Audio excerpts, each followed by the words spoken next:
all your photo, video, and voiceover needs, check out the fine folks at Blueberry Productions.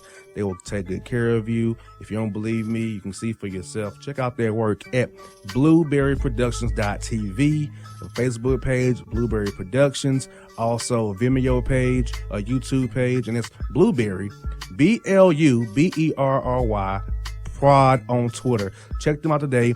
Blueberry Productions, great people, great work, great service. Hey there, your yard took a real beating this summer. Luckily, Scott's Turf Builder Winter Guard has your back. Just feed your grass with Scott's again this fall when the air is cool and the soil is warm. It's the perfect time to give your lawn a boost. If you do, Winter Guard will give your yard the nourishment it needs to help weak, thin grass recover and support root growth, giving you a greener, more resilient lawn both now and next spring. Guaranteed. Grab a bag of Scott's Turf Builder Winter Guard today. You'll be back to barbecuing in no time. This is a Scott's Yard. Hey parents, we all try to be extra careful with our children in the car, but then we get an important call or text. Remember, our children are watching. Make every drive a good example. Be in the zone. Turn off your phone. Visit childrenshospital.vanderbilt.org/BITZ to learn more about our teen driver safety program. Brought to you by Monroe Carroll Jr. Children's Hospital at Vanderbilt, the Ford Motor Company Fund, and the Allstate Foundation. Hello, my name is Travis Williams, President and CEO of Academics and Athletic Consulting, focusing on educating and empowering tomorrow's collegiate athletic leaders. My passion is for the education and genuine concern and care for today's student athlete. It's the centerpiece of my life's work. A college education, both in and out of the classroom, is a truly rewarding benefit. For more information on AAC, you can go to www.academicsandathleticsconsulting.com. Once again, www.academicsandathleticsconsulting.com. Or you can follow me on Facebook at Academics and Athletic Consulting, or Twitter at Coach TWill24, or Instagram Travis L. Williams 24.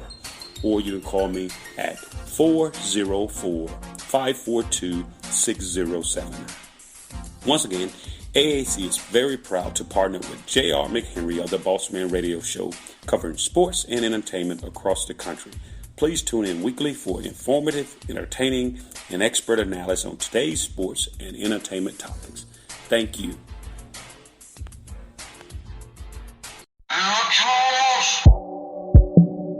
Mike Wilmer.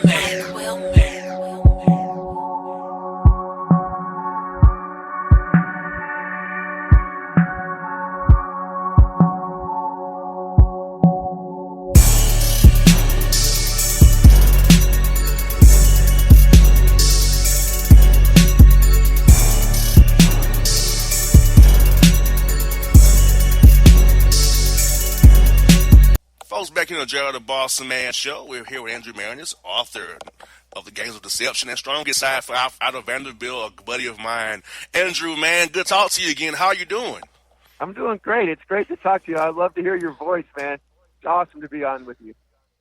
Hey, man, thank you so much for that, Andrew, man. First of all, I got to ask you, man, how's your family? How's life doing? How's your Thanksgiving? Oh, it was great. Thanks for asking. I've got two great little kids, third grade and kindergarten.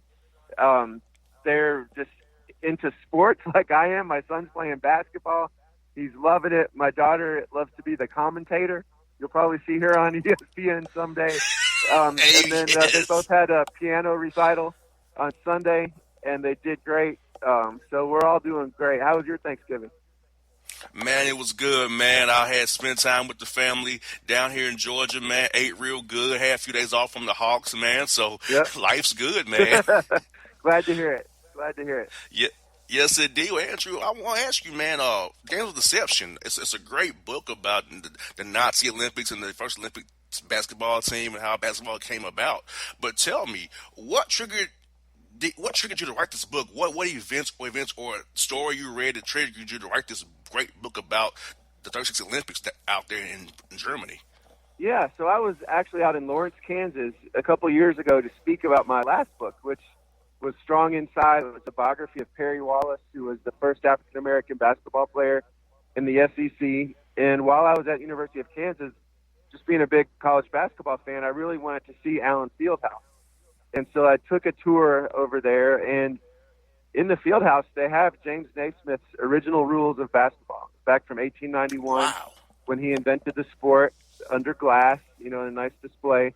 And next to it, they had a picture of Naismith with a Japanese basketball player from the 1930s. And the guy showing me around said, "Did you realize that the inventor of basketball was able to see his invention make its Olympic debut?"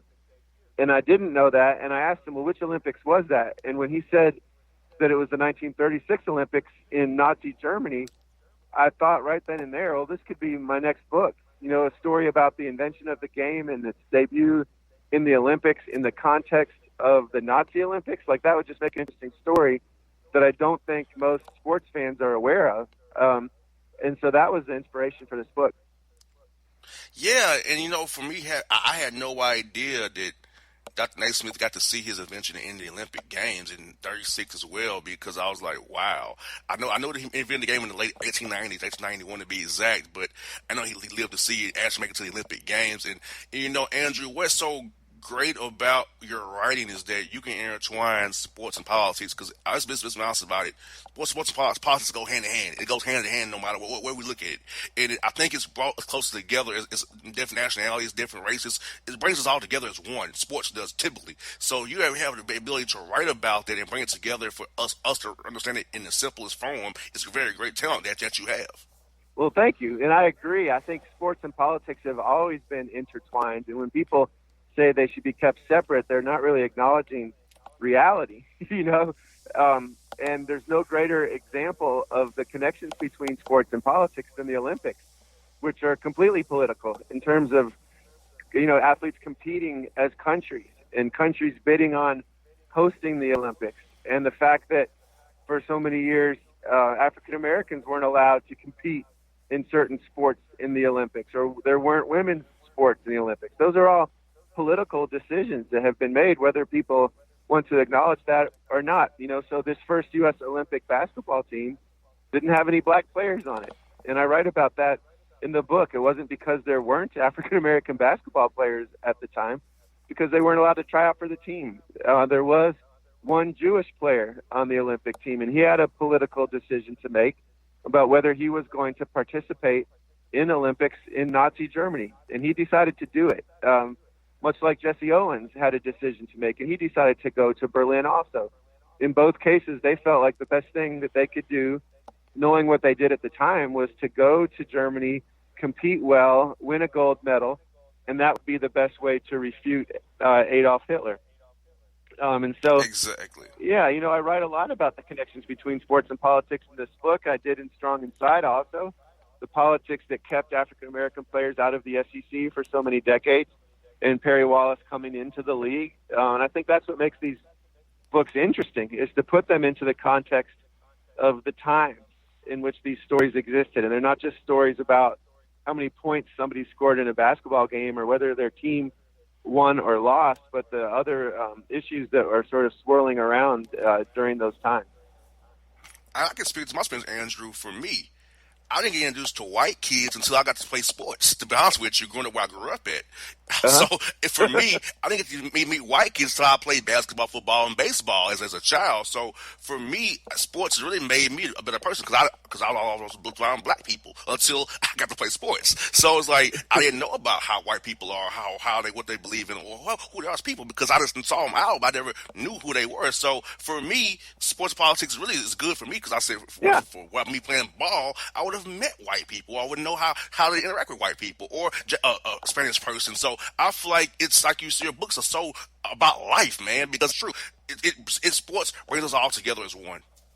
Well, I think that that's a great example of one of the positive sides of sports, and let's say we want to talk about Jackie Robinson. So in baseball, it was a political decision to keep African-American players out of baseball. But then when Jackie Robinson came in the late 1940s, that was, years before Rosa Parks. That was years before Martin Luther King, right? And so in some ways, sports was a catalyst in the civil rights movement. And so there are plenty of examples of sports playing a positive role in social changes in this country. But, one thing I write about in the book is that's not guaranteed. I mean, here you had Adolf Hitler using sports as a propaganda piece to try to fool the rest of the world into thinking everything was just fine in Nazi Germany. And so I found a quote from a woman who's the director of the Holocaust Museum in Washington, D.C., and she said, sports is not inherently positive. It's not inherently negative either. It's neutral. And it depends on the decisions that people are making who are involved, whether it has a positive impact on the world or a negative impact on the world. And so I address that issue in my book. And you're right about it, Andrew. You're so right about that, because on a team, you decide to be a team or you decide to be an individual. And I feel like in all my sporting events as a child growing up in college as well, that, hey, whether it was black, white, Hispanic, European, Australian, whatever, we had a goal to win. We came together as one for that common goal to win. We have our differences, but guess what? We can come together for this one task to get the job done and win a game. So I feel like that, like you say, it's very neutral, but it depends on the people involved, whether it make it positive or negative there as well, as she said in that quote. I agree, and I think that's the beautiful thing about sports is when you do see people who come from different backgrounds or just different types of people come together to achieve one goal. And that's what fans love to see, and they take that as an example, hopefully, of what they can apply to the rest of their life. And I think that is an example of the very best side of sports. I interviewed Bill Curry, down there in Atlanta, and he talked about getting players on his football team that came from different backgrounds to realize that their sweat all smelled the same, and that deep down that they were all equal and they were the same. And when he saw that sort of light bulb go on his teams, he was really proud to see that. Exactly. I feel like that's so great, because I feel like for us all in sports who played it and who was a lovers around it, you see how color does not matter once you play a sport. It's about the team, about that jersey you're wearing. I've never thought about race when I'm playing a game of basketball or baseball or football. It's always about the team. And I feel like that has helped us so much. It's us guys in sports, at least. Now, other parts of our country needs to get them to come together as well. But in the sports realm, we have it figured out pretty good in that regard there. Yeah, I think so. You hear that in sports. You hear that from people who have been in the military. They don't care that person next to them. Their lives depend on them. So it doesn't matter to them whether they're white or black or Hispanic or whatever. They're all achieving a goal together. On the other hand, I think it's important that people do realize the differences. And the example with Perry Wallace as the first black basketball player in the SEC, his teammates didn't always acknowledge that things were different for Perry. They go down. Well, first of all, his freshman year, Ole Miss canceled both of its games against Vanderbilt because there was a black player on the team. And so his teammates, they needed to take stock of why was this game canceled and recognize that there was racism being directed at one of their teammates.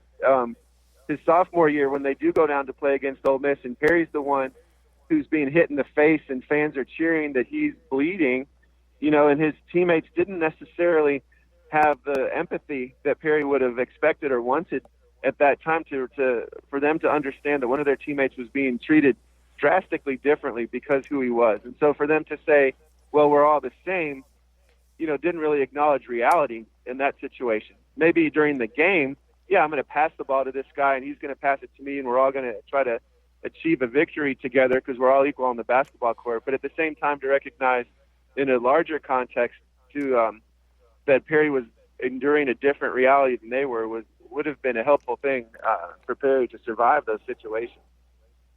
You got that right, Andrew. And also, I want to ask you this, man.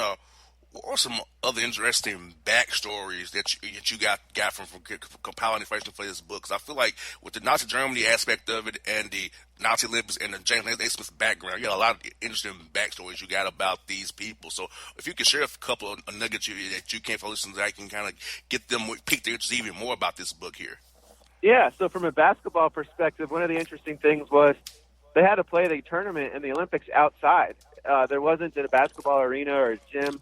They turned some old clay tennis courts into the basketball court, and the entire tournament was played outside, which worked just fine for the first couple rounds. But heading into the medal rounds, there was a rainstorm for 24 hours leading up to the gold medal game. And so by the time they took the court for the gold medal game, which was the U.S. versus Canada, the clay tennis courts had turned into a big mud pit.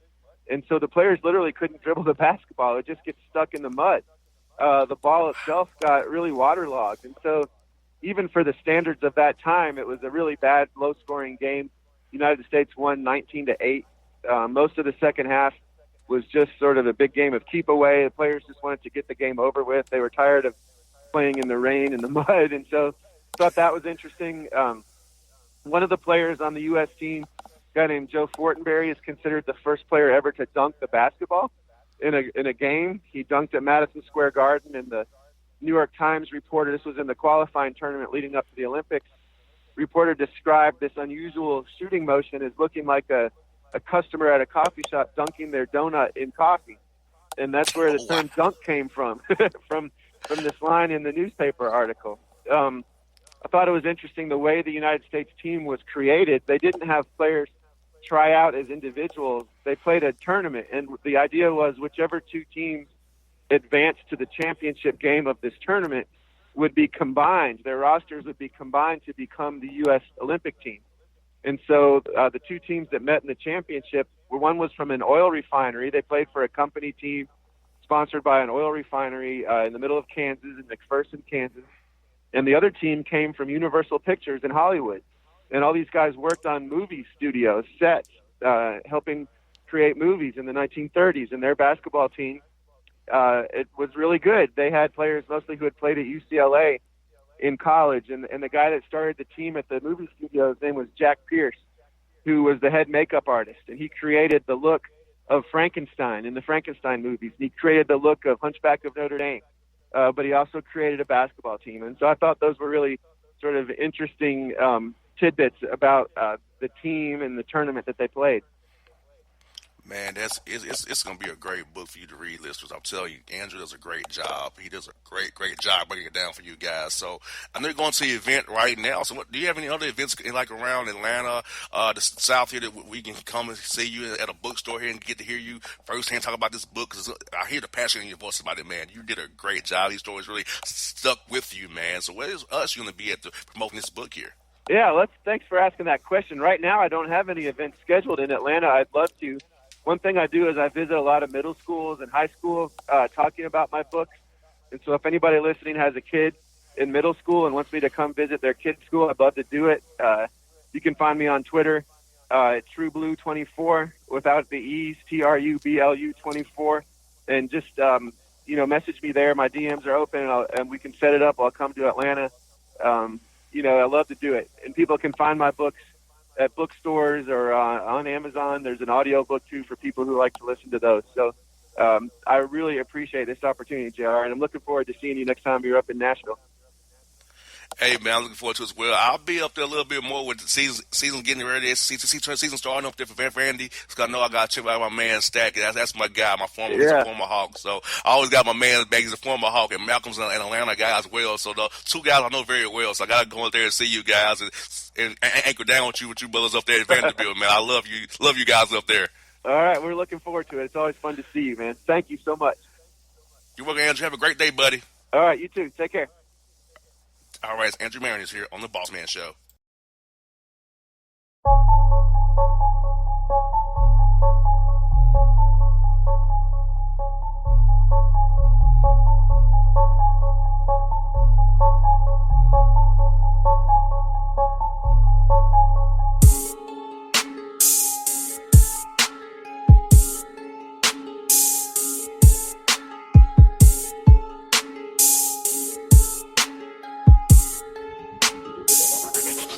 Hip-hop fans, I got a great album for you. The debut album from Family Grind ENT, True Speech and 313 Fresh. We're going to give you 2 discs, 33 songs of pure, genuine hip-hop. Albums available on iTunes, Amazon, Google Play, illstreetrex.com, and streaming live right now on Rhapsody, Beats Music, Spotify, Xbox Music, Slacker Radio, and SoundCloud. Check them out today, True Speech and 313 Fresh, Family Grind ENT. Believe in it, get it.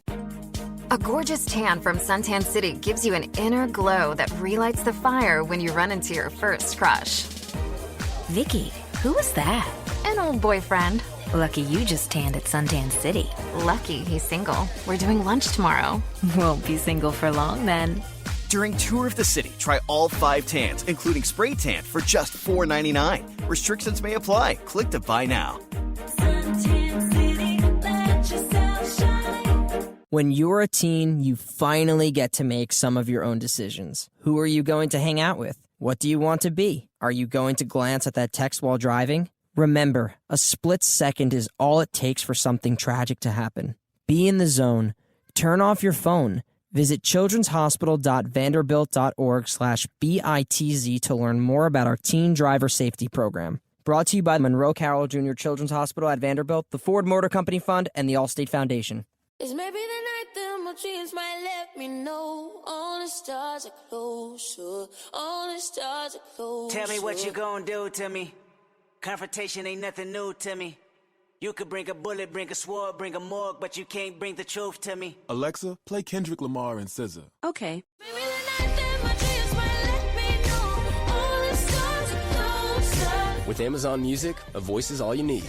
Get tens of millions of songs. Download the Amazon Music app today.